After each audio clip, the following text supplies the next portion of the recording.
So did you know that about 40 to 50% of students who matriculate into a PhD program drop out of the program?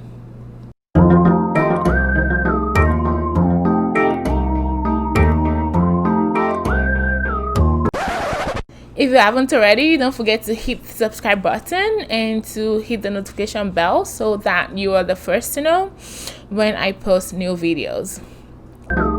Salut mes amis, bienvenue, graduate school moments with T.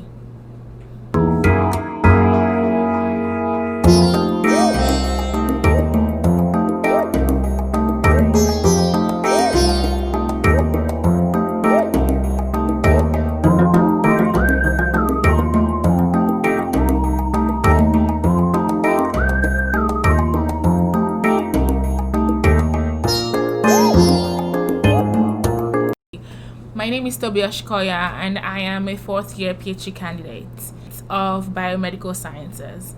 And today we're going to talk about how to decide between multiple PhD offers.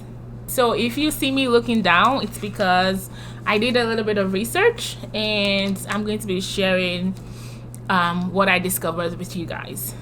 So excited! Let's go!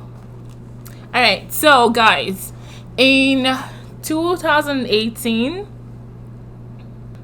about 55,000 students graduated with a doctorate degree in 2018. And a study conducted by this grad school blog, it's called bloggradschoolmatch.com, where they surveyed about 20 institutions from a full of 450 institutions in the country, in the United States, of which 5 of the universities participated in their survey. The 5 universities comprised of about 1,500 graduate students that responded to the survey. And the survey basically asked about just kind of see if graduate students, like how they currently feel about their PhD program.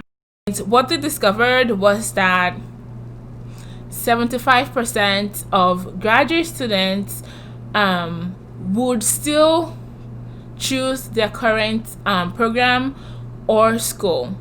So 75% of the 1,500 responses said that they would choose the current program they're in and the current school. However, 25% of them responded that they regretted whether the grad school that they chose or the program that they're currently in. And one of the reasons that was cited for the dropout, the 50% dropout, was because of wrong graduate school decision, like the regret where they went to. So of these 25% that would choose a different program or a different school, it was further broken into segments. So what was found was that about 5% of the 1,500 responders said that they would choose a different program or field at their current institution. 15% said that they would choose a similar program or field in a different school. 3% concluded that they would choose a different program at a different institution. And 2% responded that they wouldn't even go to grad school. 25% regretted that decision. Did that just like trigger like a what the fuck moment? Like, what the heck? What's happening? So, this study led me to, inspired this video where I'm going to be sharing how, like, the things you need to consider when choosing a graduate program. Well, if you're a believer, pray. Prayer, I am a believer and I believe in the power of prayer. And prayer answers all problems. And just knowing that I don't let us not make this into a come to Jesus moment. But if you believe in a higher being, I would suggest that you pray about your decision. All right, so now let's go to what are those steps while you wait for God to tell you where to go. What other steps can you do? So kind of like the practical aspects of your decision. So what you need to do right now, if you have 2 job offers at end, and you know that God answers prayers through multiple people, right? And through different ways. All right, so let's dive into it before I start rambling. So I will say that you should consider the cost of the programs. So some of the things that you need to consider when you think about costs is tuition, whether or not tuition is covered by the institution or by the lab or program that you're joining, and whether you will need to be a graduate student assistant to get that tuition assistance.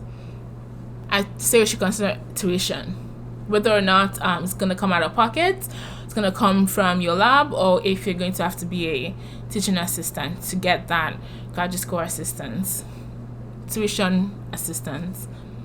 The next thing to think about on the cost is insurance. So is insurance covered by your program? Is insurance covered by your graduate advisor?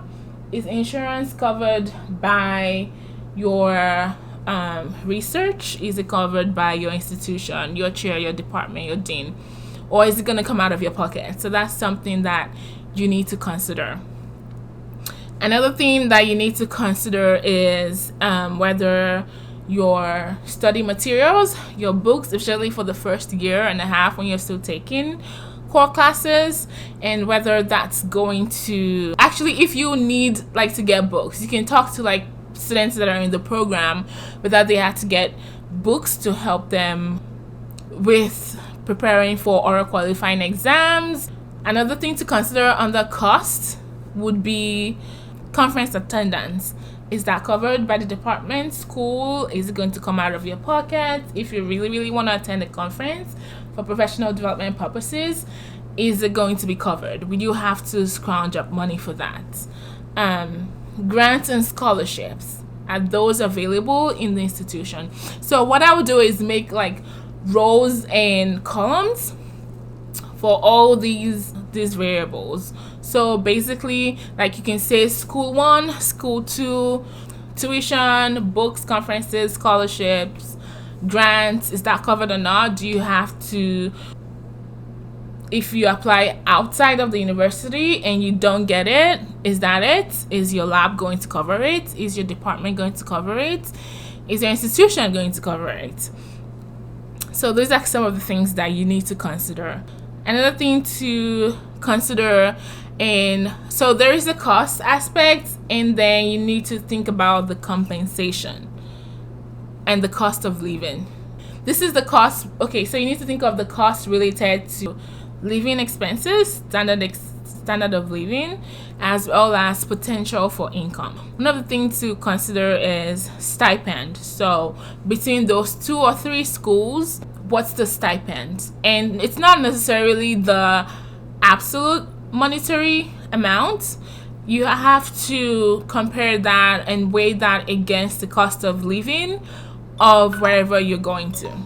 So for instance, if you are offered $26,000 in a school in Texas versus $28,000 in a school in Washington, D.C. Well, DC is much expensive compared to Texas. Well, I guess it depends on where you live in Texas.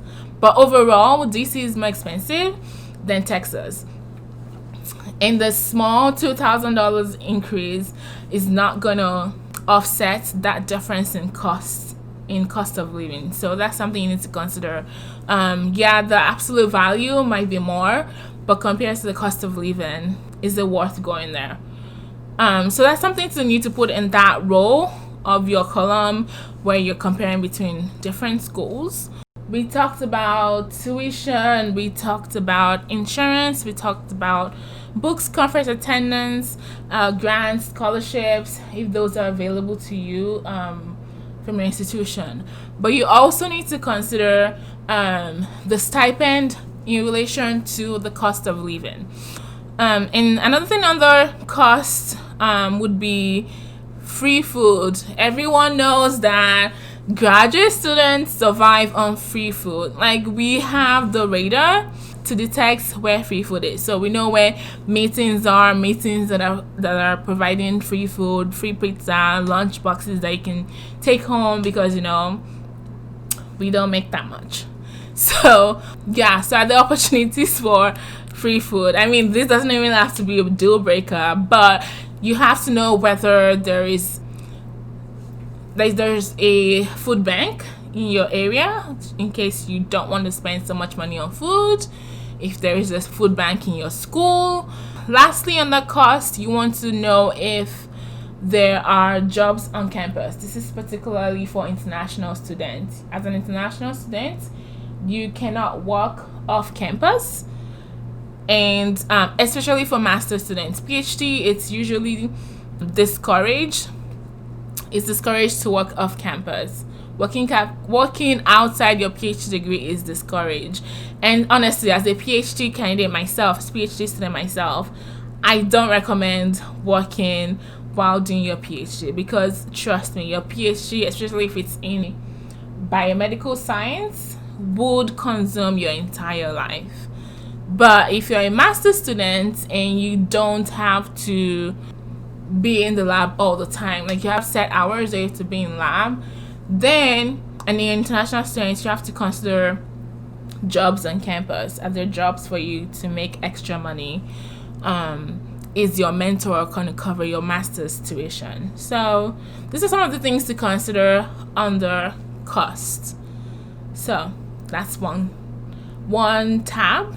I guess you can make it like a Excel sheet and put like cost, name the Excel sheet cost, and then under that cost, in that cost worksheet, you can put in like we mentioned, tuition, insurance, books, conferences you have to pay out of pocket, grants, scholarships, income versus cost of living, free food and food support, food banks, as well as jobs on campus that you can use to supplement your income.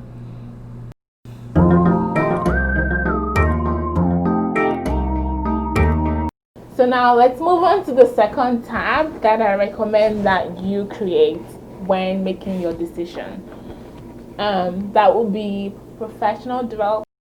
Thank you guys. Thank you for your love and your support. Don't forget to subscribe. Don't forget to hit the notification bell.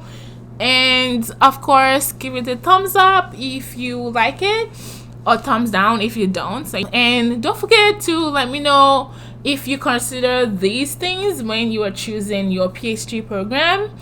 Are you surprised by the percentages of people that regret their PhD program? Are you surprised by the stats of the people that drop out of the PhD program? So just let me know. Au revoir.